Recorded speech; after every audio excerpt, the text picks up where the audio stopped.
Following your kids to talk about your dad is not good scheduling.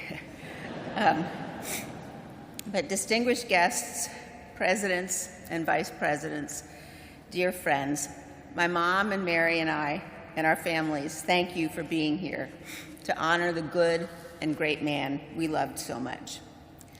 A few years ago, reflecting back on nearly 40 years in public service, Dick Cheney said this: "The path I had traveled was partly due to the circumstance of my birth. Not that I had been born into a powerful or privileged family, I wasn't. But I was born an American, a blessing surely among life's greatest." My dad thought deeply about what this blessing meant, about the duties it imposed. Shortly after he became Secretary of Defense in 1989, he described departing from the Pentagon. "As my helicopter lifted off the Pentagon helipad, I could look across the river to the great monuments of Washington, Jefferson, and Lincoln, to the White House and the Capitol building, where all the great decisions that have shaped 200 years of American history were made. And I could look directly out on Arlington National Cemetery and remember what a terrible price thousands of brave Americans have paid so that all of us could enjoy the blessings of liberty." My dad's devotion to America was deep and substantive. He spent his life studying the history of our great republic. He knew you couldn't truly appreciate what it means to live in freedom if you didn't understand the sacrifices of the generations who came before. And he made sure that his children and grandchildren understood this too. When Mary and I were little, my dad would load up our station wagon on the weekends to take us to visit Civil War battlefields. With the back seat down and no need for seatbelts in those days, we would stretch out, eating Krispy Kreme donuts for breakfast, while my dad drove us to places like Gettysburg, Antietam, Chancellorsville, and Manassas. To be clear, even with the donuts, Mary and I were not enthusiastic participants in these outings. As you might imagine, Dick Cheney read every word of every sign at every battlefield, museum, and national park he ever visited. When you're 5 or 6 years old, this is not your idea of a good time. Mary and I usually moaned and groaned about how long he was taking, and Dick Cheney ignored us. And he just kept reading the signs. He didn't lecture us or demand that we read anything, but we pretty quickly realized no one was going anywhere until he got done. And so we figured we might as well start reading the signs too. And what an education we got. That was the thing about Dick Cheney.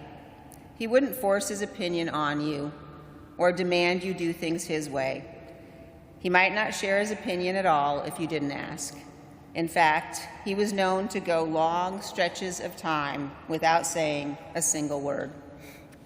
But if you watched closely, if you asked questions, if you listened when he did speak, you had the experience of seeing the world opening up in front of you, of looking at things in new ways, of benefiting from his clarity of thought, his ability to crystallize what was important and what wasn't. And he was always surprising. Many know the story of his time at Yale. If my dad heard you say he flunked out, he would correct you. No, I was asked to leave. Twice. He took a break from school and he spent several years building power line across the West. I had heard this part of the story my whole life, but it wasn't until I worked with him on his memoirs that I learned how he spent his evenings. At the end of long days, he'd unroll his sleeping bag by a campfire or on a cot in the cook tent, and by the light of his Coleman lantern, he read Winston Churchill's 6-volume history of World War II. By the fall of 1963, Dick Cheney was convinced, some would say threatened, by my mother to return to school. He'd been at the University of Wyoming just a few weeks when he climbed to a seat up near the rafters of the packed field house to hear President John F. Kennedy urge the students to dedicate their lives to the service of our nation. I think this is the moment my dad decided what direction his life should take. Though he was inspired to service by President Kennedy, Dick Cheney became a Republican. But he knew that bonds of party must always yield to the single bond we share as Americans. For him, a choice between defense of the Constitution and defense of your political party was no choice at all. When he was vice president, he wrote in this letter to all of his grandchildren, "As you grow, you will come to understand the sacrifices that each generation makes to preserve freedom and democracy for future generations. And you will assume the important responsibilities of citizens in our society. I ask of you as my grandchildren what I asked of my daughters, that you always strive in your lives to do what is right." In the last few years, God gave me one of the greatest blessings of my life, the gift of time with my dad. We spent hours sitting by the fire at his house or mine, watching football and old movies. We went to grandkids' games and matches, and we hit the road again, this time with me in the driver's seat. Now, let me be clear, he did not like my driving. And in his defense, I had wrecked far too many of his cars over the years for him to be happy with this arrangement. But we reached an accommodation of sorts. My dad agreed to let me drive if I agreed to let him choose the music. Johnny Cash, John Denver, and yes, even the Carpenters were the soundtrack of our road trips.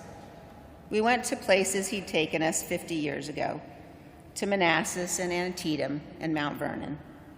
My dad in his Stetson, the latest copy of The Economist, that day's newspapers, and a book always tucked into the door pocket.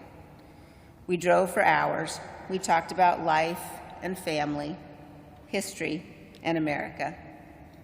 Sometimes my dad's yellow lab, Max, would jump in the back seat and come with us. Max, like every dog we ever had, loved my dad the best. To be in my dad's company was to know safety and love and laughter and kindness. There's a picture taken several years ago of him in his cowboy hat and jeans, in a fleece jacket. He has his arm around one of his young grandsons, who's leaning into his warm embrace. Looking at that picture last week, my mom put it best when she said that's what he was to all of us. He was a giant to the end, a lion of a man who loved and served this great republic. The night before my dad died, the sky above my parents' house filled with clouds in the shape of winged angels. I'd never seen anything like it. It seemed indeed that angels and archangels and all the company of heaven had come to watch over him. As my dad left this earth, his last words were to tell my mother he loved her. And now, all of us who loved him so dearly say to him, "Good night, sweet dad. May flights of angels sing thee to thy rest."